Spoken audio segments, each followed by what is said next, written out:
Inhale and exhaling as you move. Some of this is hard work. It's intense. We love the workout today. It was good. You did beautiful. We love it. Thank you. Thank you. Thank you. Seattle-based Yoga Behind Bars is one of about a dozen organizations using yoga and mindfulness in their approach to rehabilitation. Today we're going to go all the way over here. Volunteer yoga teachers travel 4 to 5 hours each way through cars and ferries to the remote Clallam Bay Correction Center. It houses as many as 858 inmates in medium to maximum security custody. I'm Rosa Visslers. I'm the Executive Director of Yoga Behind Bars. We are a team of super rad women. Currently we are at 16 facilities, prisons, jails, and youth detention centers. Is this your first time? Yeah. First time, welcome. I signed up for yoga because I heard it works. The muscle fibers that you really don't get, while you're bodybuilding or lifting weights in here.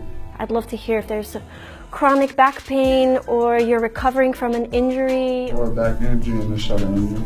Okay, is it a herniated disc or? It's just, I think I had a gunshot wound, so. Yoga works because it accesses so many different parts of a person. You have difficulty just being put in an environment with someone that you wouldn't normally spend time with, so you learn to accommodate. Probably about 5 feet, 6 feet maybe.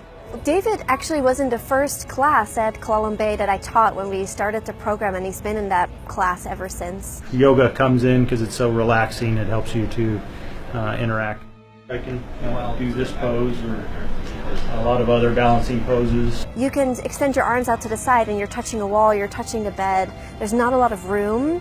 And when you're in a yoga class and you're invited to take up space, that's a big shift. We have day room time, so we can go out in the day room throughout the day, but otherwise we can't really go anywhere we want to. I think it's difficult to prepare for anybody to go into prison if you've not been there, because there's so many misconceptions about what a prison or a jail might be like.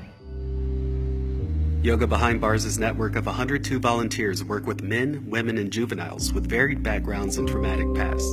Greg faces life in prison as a result of Washington's 3 strikes law. He instructs yoga and hopes to train other inmates to teach it in prison. So I get the students in a wide-legged stance like this with the toes pointed out, bring the fists together, and it's a 2-part inhale, and we hold it, and then it's a thrustful exhale, 2-part exhale like that. Greg, one of our teachers behind bars, is serving a life without parole sentence, and he's been so instrumental in the yoga program at Clallam Bay because he's a leader. People really look up to him, and so he's been recruiting people that I think otherwise would never have tried to come to yoga. Slowly peel the chest off the mat, pressing into the hands very lightly, using the exhale to ride back down. Untucking the toes. I'm also one of the students in the yoga class. I didn't believe in yoga. I always thought that yoga was for girls, whatever the case may be, until I really started taking yoga classes. These are people like you and me. Some of us make pretty bad mistakes. There's a lot of time that goes into mentoring people and preparing them. Altogether, I spent from like 15 to 25 years old.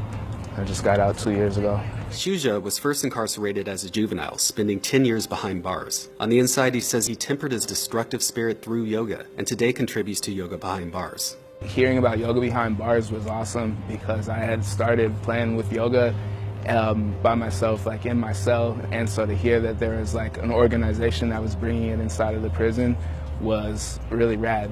The first time that I practiced yoga outside of my cell, I practiced in the yard, big yard, and like all of my friends were like, "What the f are you doing? Like, you're not supposed to be doing yoga, man. That's not cool." Now I'm excited and looking forward to going back inside of prison and sharing this practice with folks. We get a lot of rain. This is the rainy city. We most definitely have a lot of rain. You can see it through a little bit, but you really can't see because it's still double glass. So yoga affects my mental state so much because you got to realize, like, we're in prison, so there's so much tension and there's so much stuff going on.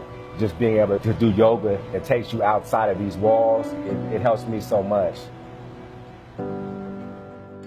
I'm supposed to get out in the near future, and I'm hoping to get a job in programming, application development, and I hope to find somewhere where I can practice yoga and continue to progress in that skill.